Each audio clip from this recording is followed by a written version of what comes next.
This briefing today is intended to be a follow-up based upon the information we've gathered after interviewing numerous witnesses, speaking with the involved officers, reviewing available body camera footage, and analyzing evidence that was collected at the scene. There may be information that I do not know or cannot disclose at this point, which may limit our ability to answer some questions, but to the degree we're able, we'll take questions after we go through.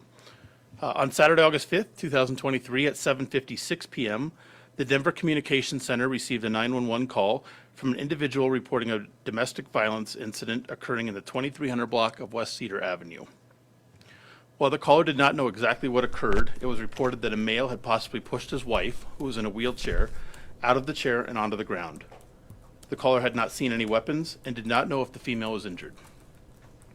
The caller provided a detailed description of the male half, who she identified as Brandon, and reported that Brandon was possibly under the influence of alcohol. At one point during the call, the witness reported the male was going after his teenage son, and yelling could be heard in the background of the call. This call for service was dispatched to patrol officers within a minute of being received. Two uniformed Denver police officers driving separate marked police vehicles were nearby and arrived at the location at 8 p.m. When the officers arrived, a female was observed propping herself up in a gutter on the north side of the street. An empty wheelchair was nearby, and it was found with two wheels on the gutter and two on the sidewalk. An officer had a brief interaction with the woman on the ground, inquiring if she needed medical assistance. Without providing the officer details regarding the nature or severity of her injuries, the woman related she needed an ambulance. Before an ambulance could be summoned or further investigation conducted regarding the possible domestic violence incident, the attention of both officers became focused on the male half of the incident, who was observed reaching into the driver's area of a vehicle that was parked on the north side of Cedar Avenue. When the subject stepped away from the vehicle, he began challenging a uniformed officer who was directly in front of him by taking an aggressive stance and yelling, "Let's go."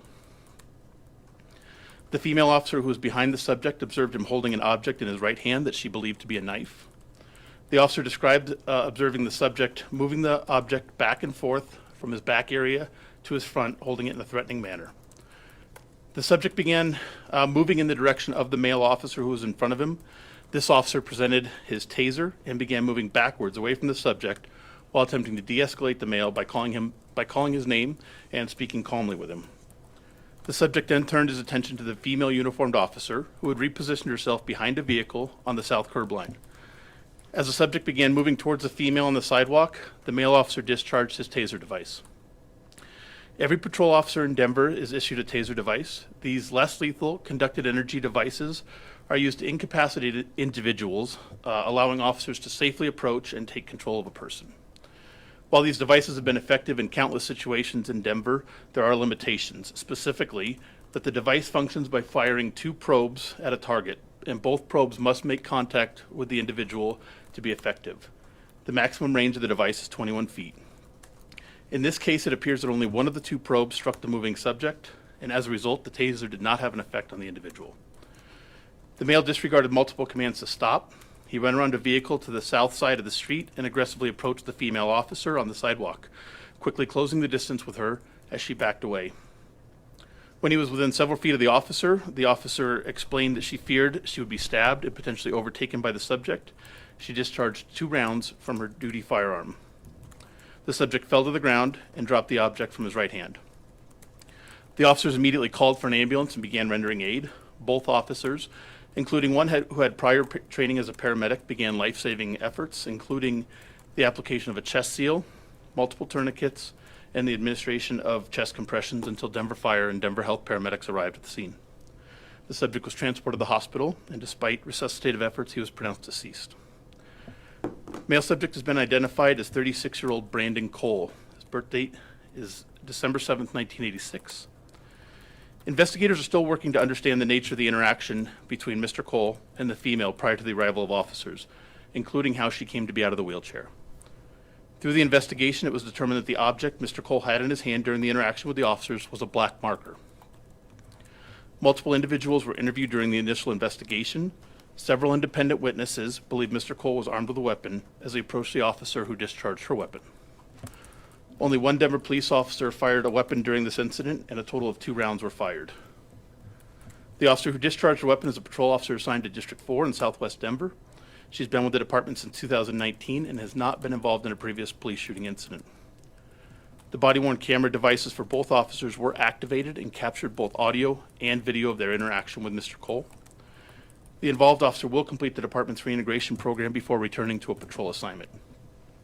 The investigation of this critical incident, as any other critical incident, is investigated in cooperation with the Colorado Bureau of Investigations, the Colorado State Patrol, the department's homicide unit, and the district attorney's office. It's overseen by the Office of the Independent Monitor, which is a civilian oversight entity. I'll conclude by just asking anyone who may have additional information about this incident who we haven't spoken with to please contact the police department or Crime Stoppers with any additional information. Can now address any questions you may have. Do you think the officers had an opportunity to ask more questions about the reason for the call before eventually focusing on Brandon solely? I don't believe they did. It transpired very quickly. It's almost just over 40 seconds between when the officers arrived and the shots were ultimately fired. So it happens very quickly. They are quickly addressing and trying to calm Brandon and get his compliance, and that wasn't effective. Do you think the first officer says, "Listen to me," to Brandon?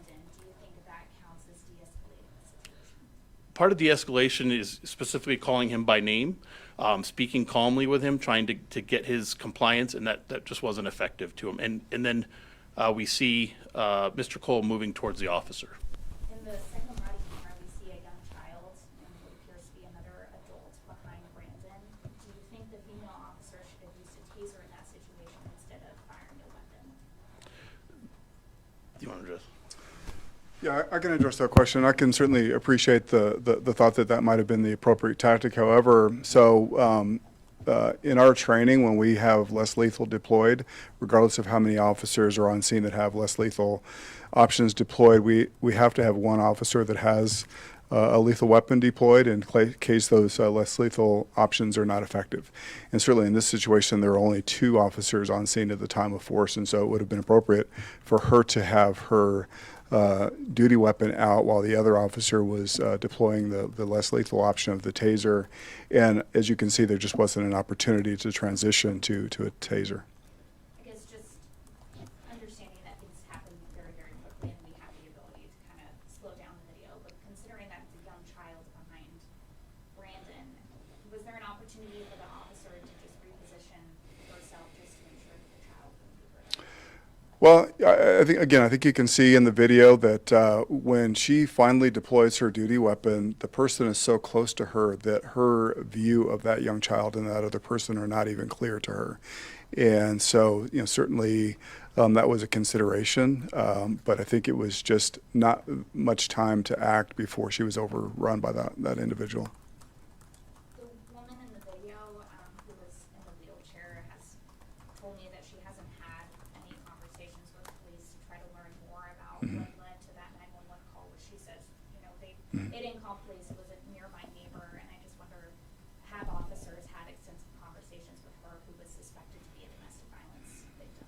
Yes, in fact, we have met with the family and some representatives of the family. We've showed them the video. We've connected them with victim services, so yes. What does the woman say happened? How did she say she got out of the wheelchair? You want to address that? So she is elected not to be to provide a statement to investigators at this point. So she did not provide us a specific explanation as to why she was out of the wheelchair. Have other witnesses said what led her to, other than the person who called 911, was there anyone that saw her actually get pushed out of the wheelchair, or is it possible that she just fell? So we don't have specific information about how she got out of the wheelchair. I think just to provide additional context, either for those who elect not to watch the video, it is graphic, or in this setting who are watching, to go over some slides to put some context into some of the spatial distance between the officers and the individual and some of what they may have seen. This first is from an officer, the officer's body camera. He's positioned to the west of Mr. Cole there in the 2300 block of West Cedar. This is essentially the distance they were when they first, when he had just come out of the driver's area of the door. He had closed the door. The yellow object in the officer's hand is a taser. Our tasers are all, they're yellow. And this is where they specifically start talking. The other officer, the female officer, had arrived from Yuma, and so she's east of Brandon there. So this is the distance initially. Brandon begins approaching the officer as he's backing away. He has a taser. And then the officer's backed up to this point behind his vehicle. That's how close Brandon had come before Mr. Cole turns his attention to the south to the officer who had repositioned herself on the sidewalk and behind a vehicle. Of specific note, and as described by the officers, the way he's holding his hand and that there's an object that they believe to be a knife in his hand at that point. This is the view from the female officer who positioned herself on the sidewalk and put a vehicle between her and the subject to create a barrier. Mr. Cole is coming around that vehicle. She has given up ground and continues to back up. She's backing up to the west, backs up farther. And this is her location and Mr. Cole's location as just prior to the shot being fired. In response, as you can see at this point, the young child who was behind Mr. Cole is not visible to the officer, or is not visible in this frame, excuse me.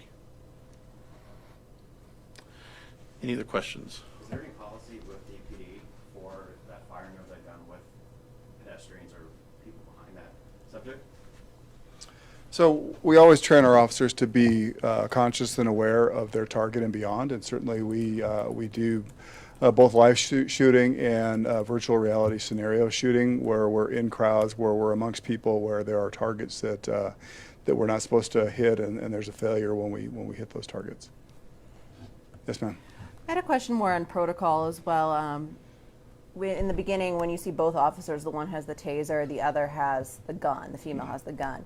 Is that typical when there's just two, like you said, who arrive to a scene? Should one have a taser and one have a gun, or would it normally be both tasers, or how does that normally work? So again, when we deploy less lethal weapons, we need to have at least one person that has a lethal weapon, a handgun, just in case those less lethal options do not work, and in case it escalates to a deadly force encounter.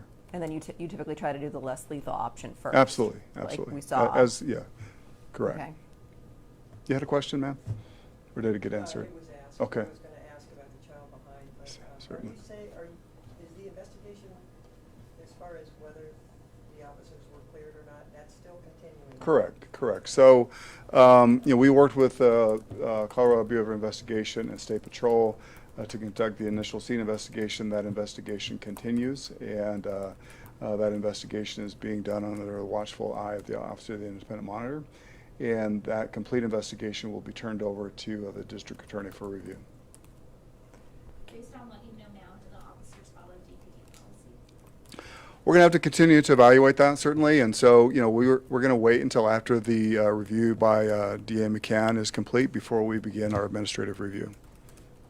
You mentioned the 911 caller suggested that Cole might be under the influence of alcohol. Have you yet confirmed or non-confirmed that? We have not. Unfortunately, toxicology reports are quite a distance out. Can you release the officer's name who shot the individual?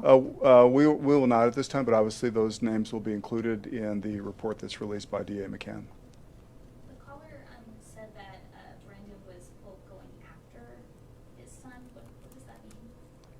Well, unfortunately, we don't know exactly what that means. And we did interview the caller. We did interview a number of other witnesses on the scene. And so we're not exactly sure. We were not able to determine whether or not an actual domestic violence incident had occurred involving the wife or the son. How old was the young child who was in the line of fire? Just a couple of years old. Mhm.